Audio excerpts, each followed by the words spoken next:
Hello students, Namaste. In this video of class 9 subject mathematics part 1. The second chapter is real numbers. Students, today we are going to solve some examples in practice set number 2.1. Look, the first question is classify the decimal form of the given rational numbers into terminating and non-terminating recurring type. Now students, what we have to do, this is a fraction. It is in the form of numerator and denominator. What is the numerator? 13. And what is the denominator? 5. Now our question is, first of all we have to find the decimal form. We have to find the decimal form of this rational number. You know students, why this is called as a rational number? This is called as a rational number because this number is in the form of numerator and denominator, and the numerator and the denominator, they both are integers, and the denominator, this is not equal to 0. That's why this is a rational number. This is the first concept. Now we will try to find decimal form of this number. Very easy. How can we find the decimal form of this number? Just simple, just division. Numerator upon denominator means 13 divided by 5. 13 divided by 5. We can do this division here. 13 divided by 5. Now students, you know the table of 5. 5 2s are 10. 13 minus 10, 3. Now you know what is the meaning of 13. 13 means 13.0. Okay.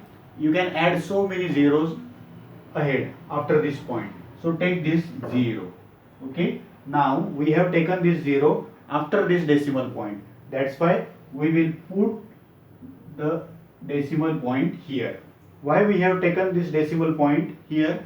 Because we have taken this 0 that is after this decimal point, and that's why we put the decimal point here. Now there is 30. 5 6 are 30. 30 minus 30, 0. So the remainder is 0. The division stops. So you can say that 2.6. The answer is 2.6. And here the remainder is 0. That means the division stops. Stop means, what is the meaning of stop? Stop means terminate. संपणे. Terminate म्हणजे काय? संपणे. So you can say this decimal form 2.6. This is the decimal form of this rational number. 2.6 is the decimal form of this rational number, and it ends because the remainder here is 0. So this is end means terminate. So this is terminating. This is terminating decimal fraction. So this is terminating decimal fraction, and this is our answer. We have classified this as terminating decimal fraction. Do you understand? So this is our answer, terminating. Therefore 13 upon 5 is also, it is also terminating decimal fraction. Do you understand? In this way we have solved this first example. Now students, the second rational number, this is 2 upon 11. 2 is the numerator, 11 is the denominator. First of all, what shall we do? We will find the decimal form. जे प्रश्नात दिलंय ना त्याप्रमाणे आपण करणार आहोत. We will find the decimal form of this rational number. Very easy. In the previous example, you know what is the meaning of 2 upon 11? 2 divided by 11. 2 divided by 11. Now we are going to divide this 2 by 11. Very easy. This 2 divided by 11. Okay. Now you know 2. 2 means 2.0000. विद्यार्थी मित्रांनो, एक लक्षात ठेवा की हा जो number असतो याच्यानंतर पॉइंट देऊन तुम्ही कितीही शून्य लिहिले ना तरी त्याची किंमत बदलत नाही. उदाहरणार्थ तुम्ही जर म्हणालात की माझ्याकडे 5 रुपये आहेत, तर तुम्ही काय सांगू शकता? की माझ्याकडे 5 रुपये म्हणजेच काय, 5 रुपये 0 पैसे. म्हणजे आपण असं म्हणतो ना, 5 रुपये म्हणजेच काय, 5 रुपये 0 पैसे. हे बघा, हे लक्षात आलंय तुमच्या, 5 रुपये म्हणजेच काय, 5 रुपये 0 पैसे. म्हणजेच हा जो इंटिजर पार्ट आहे, त्या इंटिजर पार्टच्या नंतर तुम्ही पॉइंट देऊन पुढे कितीही झिरो लिहिले तरी किंमत बदलत नाही. ही कन्सेप्ट तुम्ही लक्षात ठेवा. आणि यानुसार आपण 2 कसा लिहिलाय, 2.000. आता तुम्हाला माहिती आहे, you know the table of 11. 11चा टेबल आपल्याला माहिती, 11 1 जार 11, 11 2 जार 22. तो पाठ आहे आपला टेबल. पण इथे तर 2 आहे, 11 2 जार 22 म्हटलं तर चालेल का, नाही चालणार. मग 11चा टेबल आपण कुठून चालू करणार, 0 पासून. 11 zeros are 0. 11 zeros are 0. का बरं म्हटलं मी 11 zeros are 0? Because 2 is smaller than 11. 2 हा 11 पेक्षा लहान आहे. 11 1 जार 11 म्हटलं असतं तर 2 मायनस 11 जमलं असतं का, नाही. म्हणून मी 11 1 जार 11 नाही म्हटलं. 11 1च्या आधी काय आहे, 11 zeros are 0. ही कन्सेप्ट समजली तुम्हाला. आता 2 minus 0 that is equal to 2. Now we are taking this 0. आता हा 0 आपण घेणार आहोत, पण हा 0 कुठला आहे, डेसिमल पॉइंटच्या नंतरचा. मी तो 0 घेतला आणि मी तुम्हाला सांगितलं मगाशी की डेसिमल पॉइंट नंतरचा 0 घेतला की आपल्याला कोशंट आहे, हा जो कोशंट असतो इथे पॉइंट घ्यावा लागेल, म्हणून मी इथे पॉइंट दिला. आता इथे किती आहे, 20.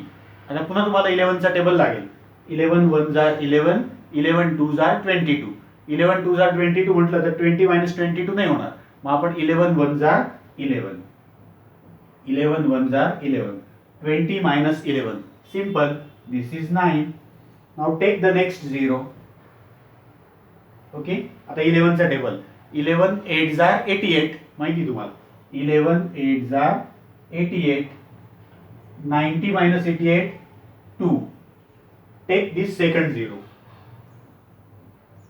Okay, again 11 1 जार 11, 20 minus 11 9, 20 minus 11 9. Take the next 0. Again, what can you say, 11 8 jar 88, 90 minus 88 2. Take next 0. आता विद्यार्थी मित्रांनो तुम्ही सांगा, हे संपणार आहे का कधी, हे संपेल का असं कधी, it is never going to end. म्हणजे पुढे हे उत्तर कसं येणार आहे सांगू का, हे उत्तर कसं येणार आहे पुढे, 0.18181818 संपणारच नाही. म्हणजे बघा हे उत्तर काय आलं आपलं, 2/11 इज इक्वल टू 0.18181818 संपणार कधीही नाही, न संपणार. म्हणजे विच ग्रुप इज रिपीटेड, कोणता ग्रुप रिपीट होतोय, 18. रिपीटलाच कोणता शब्द आहे, रिकरिंग. रिपीटला कोणता शब्द आहे, रिकरिंग. रिकरिंग शब्द तुम्ही ऐकलाय, हा बघा हा रिकरिंग. रिकरिंग म्हणजे काय, इट इज रिपीटेड. म्हणजे हा डेसिमल फ्रॅक्शन कसा आहे, रिकरिंग आहे. आणि हा संपेल का, संपेल का, हा नाही, हा कधीही संपणार नाही. हे डिव्हिजन चालू राहील, फळा संपून जाईल, कागद संपून जाईल, शाई संपून जाईल, पण हे डिव्हिजन कधीही संपणार नाही. न संपणार त्याला काय म्हणतात, नॉन टर्मिनेटिंग. काय म्हणतात त्याला, नॉन टर्मिनेटिंग. म्हणजे आता जे उत्तर आलंय आपलं ते कसं आहे, रिकरिंग पण आहे आणि नॉन टर्मिनेटिंग पण आहे. मग हे आपण कसं लिहू शकतो, 0.18.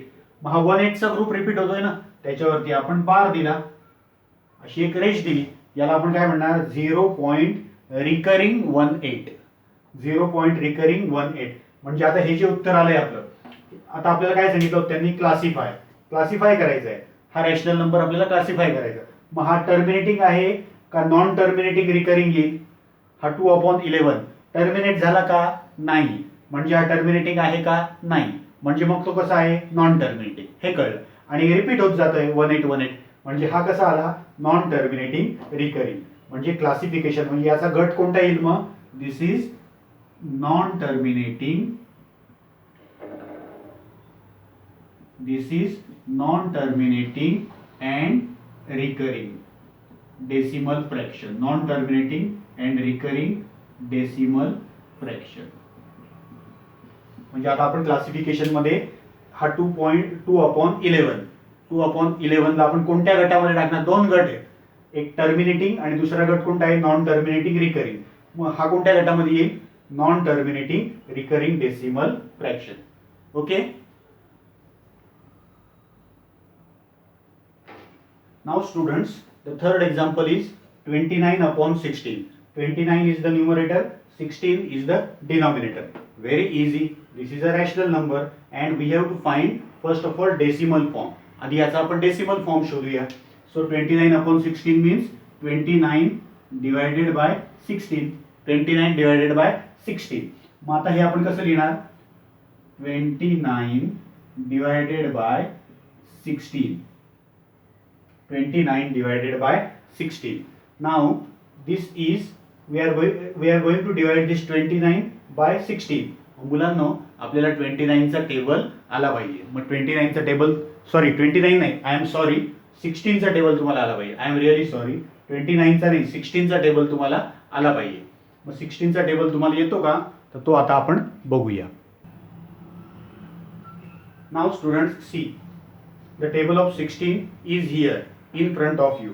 तुम्हाला 16 चा टेबल जर येत असेल तर तुम्ही 29 ला डिवाइड करू शकाल. मग आता बघा, 16 1 जार 16. मी जर म्हटलं 16 2 जार 32, इथे 32 येईल. मग 29 मायनस 32 नाही जमणार मला. ओके. मग मी आधी काय म्हणेन? 16 1 जार 16. So 29 minus 16 that is 30. Okay. आता आपल्याला काय करावं लागेल की इथे 30 आहे म्हणजे इथे जे आलेला आहे रिमाइंडर तो याच्यापेक्षा लहान आहे हा. मग आता पुढे 29 म्हणजेच काय? 29.000. कितीही झिरो तुम्ही वाढवू शकता. मग अशी मी तुम्हाला सांगितलं. आता यातला एक झिरो आपण घेऊ. एक झिरो आपण घेतला आता इथून, पण झिरो कुठला घेतला? पॉईंटच्या नंतरचा. पॉईंटच्या नंतरचा झिरो घेतल्यामुळे कोशंट आहे हा. या कोशंटमध्ये आपल्याला इथे पॉईंट द्यावा लागेल. ओके. आता बघा 130. 130 16 चा टेबल तुमच्या पुढे आहेच. मग इथे बघा 16 8 जार 128. 16 9 जार 144. मग 16 9 जार 144 घेऊन नाही चालणार, कारण 144 यातनं मायनस नाही होणार. मग 16 8 जार 128. 130 मायनस 128 दॅट इज 2. मग पुढचा झिरो घेतला आपण. आता बघ इथे किती आहे? 20. मग आपण पुन्हा काय म्हणणार? 16. इथे 20 कुठे दिसत आहे का? 16 2 जार 32 आहे. मग आपण 16 1 जार 16. 20 मायनस 16 4. पुढचा झिरो घ्या. पुढे झिरो अनलिमिटेड आहे, तुम्ही कितीही घेऊ शकता. आता हे बघा 16 2 जार 32. 16 2 जार 40 मायनस 32 दॅट इज 8. पुढचा झिरो घ्या. आता 80 येतात. 16 5 जार 80. 16 5 जार 80. 80 मायनस 80 0. काय आलं? इथे झिरो आला म्हणजे division ends. Division ends. Ends म्हणजेच काय? संपणे. संपणेला अजून एक कोणता शब्द सांगितला तुम्हाला? टर्मिनेट. एंड म्हणजे काय? संपणे. संपेला कोणता शब्द आहे? टर्मिनेट. टर्मिनेटिंग. मग आता इथे उत्तर काय आलंय आपलं? नीट बघा. दिस इज इक्वल टू 1.8125. आता याच्यात काही रिपीट झालंय का? नाही. आणि हा डेसिमल फ्रॅक्शन कसा आहे? इथे संपलेला आहे तो. इथे झिरो आला म्हणजेच काय? संपला. संपणेला कोणता शब्द सांगितला मी तुम्हाला? टर्मिनेट. म्हणजेच मग आता हा कोणत्या टाईपचा येईल? डेसिमल फॉर्म हा कोणत्या टाईपचा येईल? कोणत्या टाईपचा येईल? टर्मिनेटिंग. कोणता आला? हा संपला ना. पुढे रिपीट होत आहे का काही? नाही. म्हणजे संपला म्हणजे टर्मिनेटिंग डेसिमल फ्रॅक्शन. हे आपलं उत्तर आहे. टर्मिनेटिंग डेसिमल फ्रॅक्शन आहे ना. सिंपल. म्हणजे आपण क्लासिफाय करतोय. कशामध्ये क्लासिफाय करतोय? दोन गटांमध्ये. टर्मिनेटिंग डेसिमल फ्रॅक्शन हा पहिला गट आणि दुसरा गट कोणता? Non terminating recurring.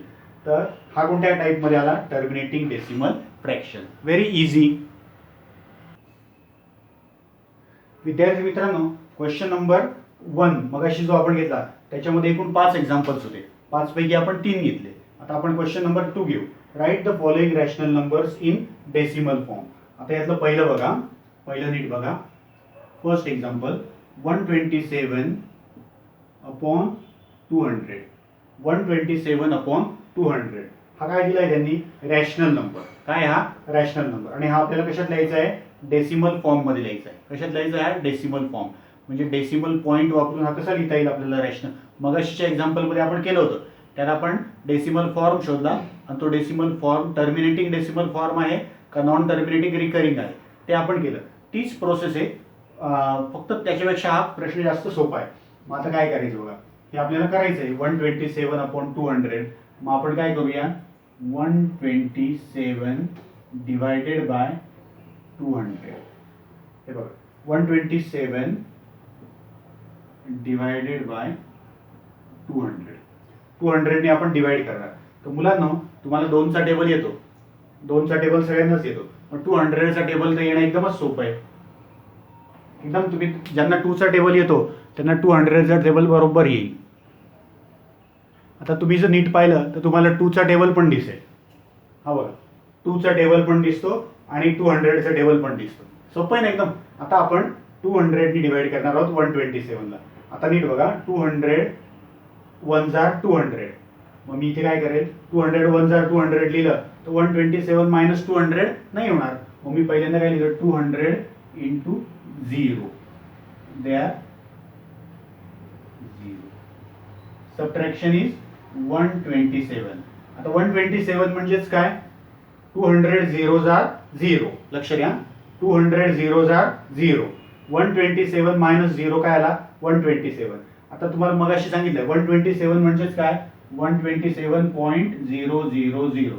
तुम्ही हे किती वेळा घेऊ शकता. हा, मग मी पुढचा 0 घेतला. आता पॉईंट नंतरचा 0 घेतलाय आपण, त्याच्यामुळे कोशंट मध्ये आपल्याला इथे पॉईंट द्यावा लागेल. ओके, आता 1270. 1270 हा नंबर या दोघांच्या मध्ये. हा, 1270 हा नंबर इकडे. मग आता किती नीट हे बघा, बेक बे बे 2 4 बे 3 6 बे 4 8 बे 5 10 बे 12. म्हणजे आपल्याला 6 ने 200 into 6 that is equal to 1200.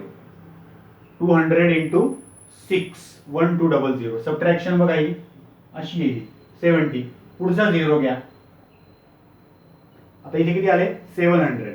मग आता आपण काय म्हणणार, 200 इंटू 3 600. 200 इंटू 3 600. आता काय येईल, 100. आता पुढचा 0 घ्या, पुढचा 0 घ्या, 1000. 1 2 3 4 5 म्हणजेच काय, 200 into 5 1000. 200 into 5 1000. 1000 minus 1000 0. Okay, that means end. The division ends. The division ends here. So what is our answer? 0.635. 0.635. This is our answer. म्हणजेच तुम्हाला एक कळलं विद्यार्थी मित्रांनो की when we divide this 127 by 200 we get the answer 0.635. And this fraction 127/200 it is in the form of numerator and denominator. This is a rational number. And 0.635 what is it? This is the decimal form of this rational number. म्हणजे हा जो आहे ना red कलरमध्ये लिहिलेला 0.635 हा काय आहे, डेसिमल फॉर्म आहे. कोणाचा डेसिमल फॉर्म आहे, या रॅशनल नंबरचा. किती सिंपल हे उत्तर मिळवणं. Now students see, this is the second example. 25/99. मग 25 is the numerator, 99 is the denominator. What is this? This is a rational number in the form of numerator upon denominator, and we want to find this rational number into decimal form. आता आपल्याला decimal form मध्ये लिहायचं आहे. मग 25/99 means 25 divided by 99. 25 divided by 99. मग आपण इथे लिहू शकतो 25 डिवायडेड बाय 99. मग 99 ने डिवाइड करतोय आपण. मग 99चा टेबल पाहिजे आपल्याला. ओके, मग हा बघा 99चा टेबल या ठिकाणी लिहिलेला दिसतोय तुम्हाला, 99चा टेबल. आणि मुलांनो 99चा टेबल बनवणं खूप सोपं आहे बरं का. हे बघा 99चा टेबल कसं बनवलं, 9 8 7 6 5 4 3 2 1 0. नंतर इकडे बघा 9 19 29 39 49 59 69 79, 89 आणि 99. किती सिंपल आहे ना 99चं टेबल बनवणं, काहीच अवघड नाही आहे. तर तो 99चं टेबल आहे आपल्यापुढे. आता आपण काय करणार 99 1 जार 99 चालेल का नाही. मग 99 zeros are 99 zeros are 0. Okay 25 minus 0 25. आता तुम्हाला मी मगाशीच सांगितलं 25 म्हणजेच काय 25.000. तुम्ही पुढे कितीही पॉईंट नंतर तिकडे 0 घेतले तरी प्रॉब्लेम नाही, किंमत बदलत नाही. मग मी एक 0 घेतला. आता बघा डेसिमल पॉईंटच्या नंतरचा 0 घेतला त्याच्यामुळे इथे पॉईंट द्यायचा. आता 250 आहे 250. मग मी काय म्हणेल 99 3 जार नाही म्हणता येणार मला. 99 2 जार 198. 99 2 जार 198. आता ही सबट्रॅक्शन काळजीपूर्वक करायची. शून्यातून 8 जात नाही. मग आपण म्हटले 10. 10तून 8 गेले 2. म्हणजे इकडून एक तिकडे घ्या म्हणजे इकडे 4 राहतील. 4तून 9 जातात का नाही. मग 14तून 9 गेले की किती राहतील 5. मग इकडे 1 राहील. एकातून 1 गेला 0. आणि लगेच चेक करून पाहायचं मुलांना ही सबट्रॅक्शन बरोबर आहे की नाही आपली. 2 आणि 8 10. 0 हातचाला 1. 1 आणि 5 6 9. 15 5 हातचाला 1. 1 आणि 1 2. आता 5 to 52 आले. पुढचा 0 घेतला आपण. पुढचा 0 घेतला. हा 0 आपण इकडे घेतला 520. म्हणजे आता आपल्याला काय म्हणावं लागेल 1 2 3 4 5. म्हणजेच 99 5 जार 495.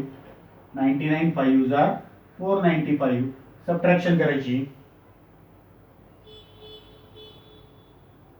दिस इज 25. मग आपण ही सबट्रॅक्शन किती आली 25. मग पुढचा 0 घ्यायचा. पुढचा 0 घेतला. आता इथे किती आले 250. मग परत आपण काय म्हणणार 99 2 जार 198. 99 2 जार 198.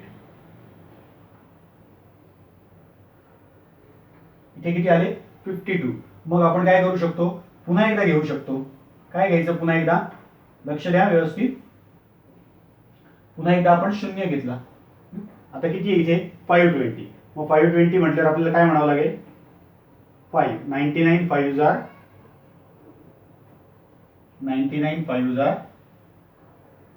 495.